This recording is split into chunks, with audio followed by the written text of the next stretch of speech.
If you recognize that you are someone who's anxious about being liked, there are steps you can take to get back to a healthy relationship with others and with yourself. In this video, I gathered as many techniques and advices as I could so that there would be more options for you to choose what approach suits you the best. Know your values. First and foremost, you need to know what's important to you in life. Go get to know yourself. What do you really like? What do you really want? Are you making choices about your career, relationships, and pastimes because you want them or because they'll please or impress someone? Allow yourself to try new things and wonder, what would I pursue or enjoy if I wasn't so worried about being judged? Once you know who you really are and what matters to you, what other people think of you becomes significantly less important.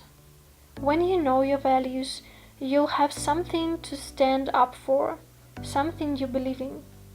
You'll stop saying yes to everything. Instead, you'll learn how to say no when friends pressure you to hang out in the bar or when some tempting opportunity distracts you from your business. Nobody else is living your life. They might have opinions or ideas, but the only person who knows what is best for you is you.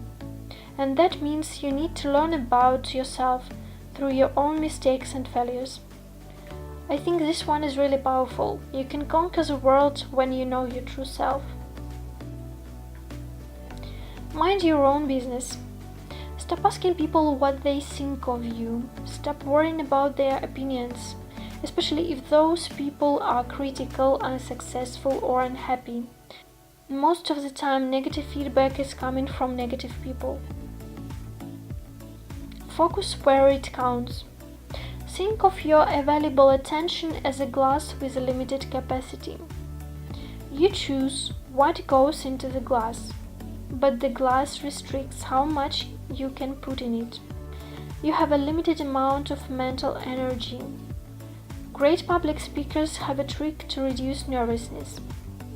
The more they focus on their message, on how much impact they want to make, and on their audience's needs, the less mental energy they have to devote to their butterflies, to the sorts of screwing up, or to how much the presentation could make or break their career.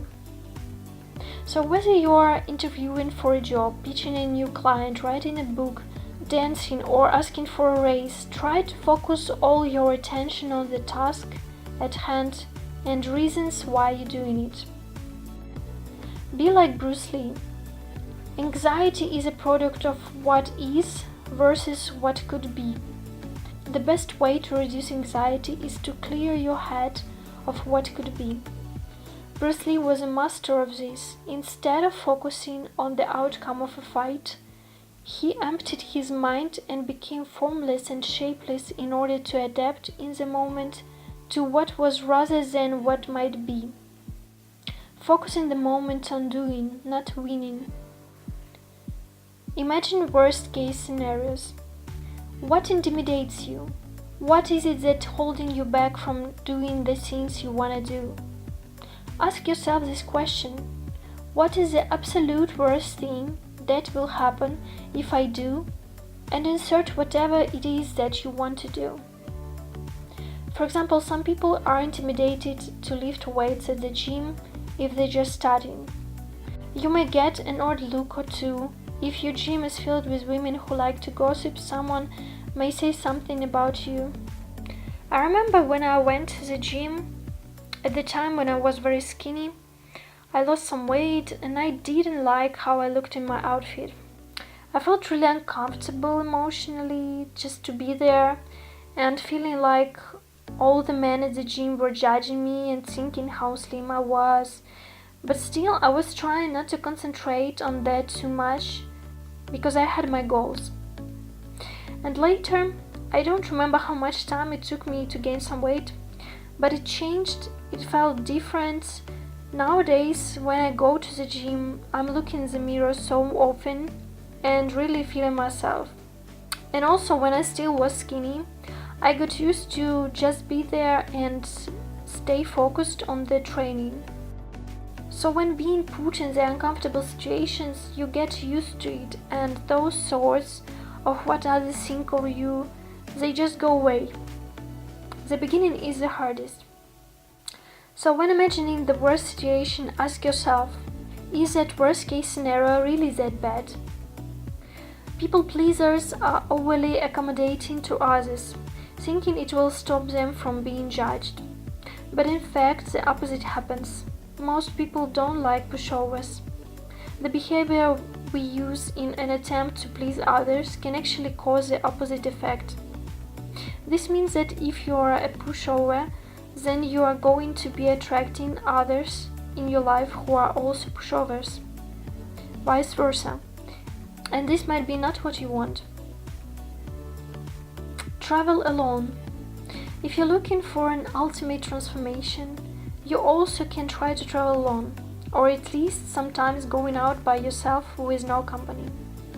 Traveling with other people can be fun, but you won't get the opportunity to truly get out of your comfort zone. You'll be exposed to different social cultures, break social norms that you didn't even know existed, and ultimately be forced to burst out of your small bubble. It won't be easy initially, but don't get discouraged. Being comfortable with the uncomfortable will grow with time. You just need to get started. Embrace judgment. If you're holding yourself back because you fear judgment, ask yourself this. If I get criticized for this, will I suffer any measurable impacts? Will I lose my job, get hit by the car, or lose important relationships? If the only side effect of the criticism is that you will feel bad about the words you might hear, then you have to compare that bad feeling with the benefits you'll get from actually doing something worth doing.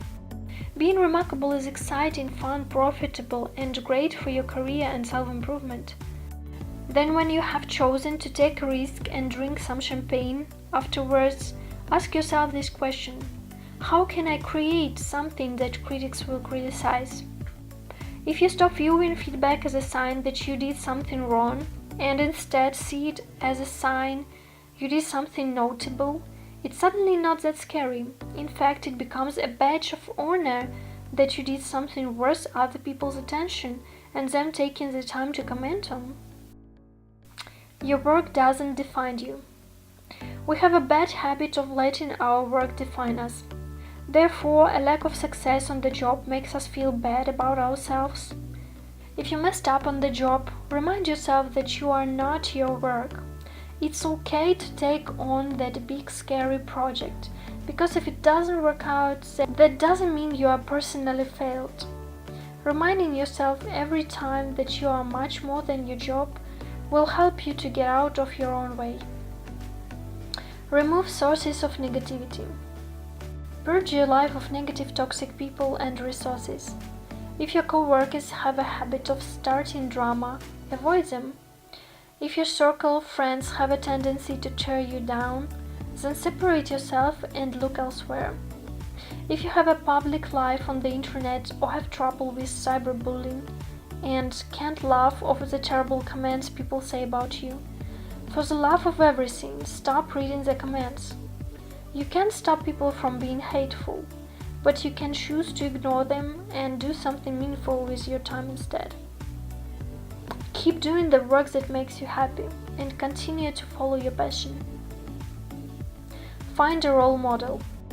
Look to someone whose self-respect you admire to help you point you toward your own. A guide can help dispel your lack of confidence and help you envision your best future. Put yourself out there. When you learn what your values are, try to put yourself out there. This can be done several ways. Here are a few suggestions: blogging, public speaking, wearing extravagant clothes, trying new hairstyles, flirting, asking someone out. Keep in mind that when you are doing any of these activities, or the ones you come up with, you have to speak your mind. Be honest with yourself and what you share. The world needs more of who you really are. Trust a few opinions, but forget the rest. There is freedom in being true to yourself and not caring what others think. However, it is important to have people you can go to when you need to talk. Have a few close people you can confide in, people who you know have your best interest at heart. Find your tribe. Somewhere out there are people who can relate to you and appreciate you for who you are. Don't waste time trying to hang on to those who expect you to conform to their wishes and wants. Cultivate authenticity and you'll find those who are meant to be with. Surround yourself with people who are self-assured and live life without compromising their core values. Keep things in perspective. People would care a lot less about what others think about them if they knew how little others think about them. Everyone has enough to occupy their mind. Others also have their own insecurities. If you're worried about how you come across to someone you've just met, keep in mind that they're probably doing the same. Also, sometimes people, after losing someone close, start to see things different. All of our stories will end the same. Death is inevitable.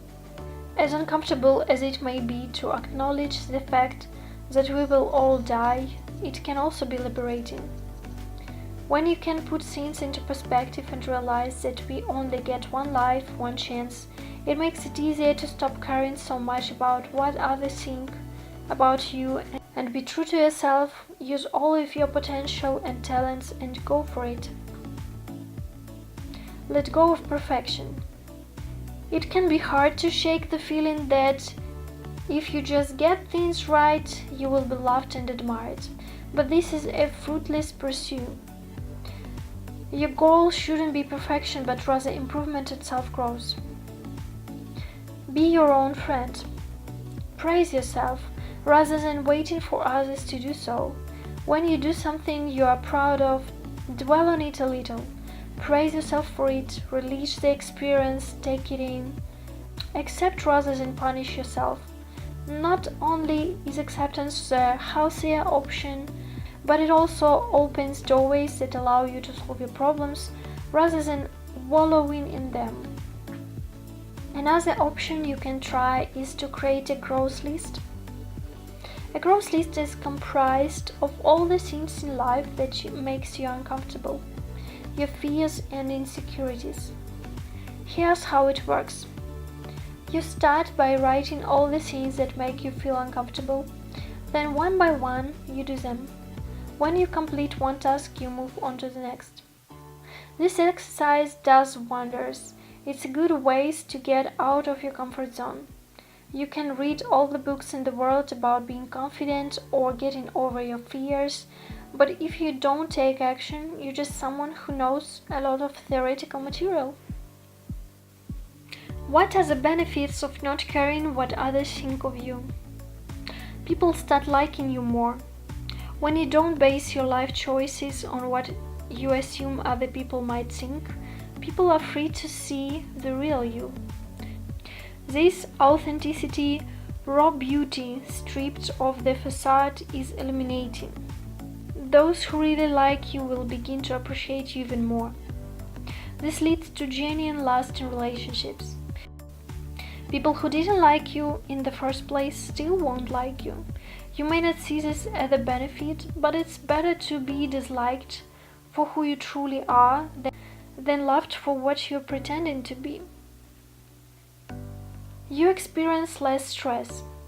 Trying to be something you are not is exhausting. Dictating your choices on the assumed thoughts of others is suffocating. When you are yourself, this stress melts away. Interestingly, you may not realize how much unnecessary stress you are experiencing from being concerned with what other people think of you until you quit doing so. Life is stressful enough, isn't it? So let's not increase it by being overly concerned with other people's opinions. Life gets better. There's great freedom from doing what makes you happy, being authentically yourself. Whether this is something as simple as how you dress, the career path you choose, or anything else. When you are true to yourself, life possibilities expand and your joy increases. The world is already full of people who obey the status quo, but the people who don't give an F are the ones that change the world. Start living life the way you want. Be fearless, like you once were as a child. That is the end of the video. I guess it will be pretty long. Sorry for that, guys. Also, when I was making this video, I was thinking about the movie Bratz Status with Ben Stiller. I won't be telling the story what it's about, but it is related to this topic. It's how he was having these fantasies in his head of what other people think of him and how he was comparing him to others, comparing his life and if he is successful or if he is not. I like that movie. If you want, you can check it also. Anyway, guys, I hope this video was helpful. Please like and subscribe. Leave your thoughts in the comments. I would like to read it and hear you guys next time. Okay, bye.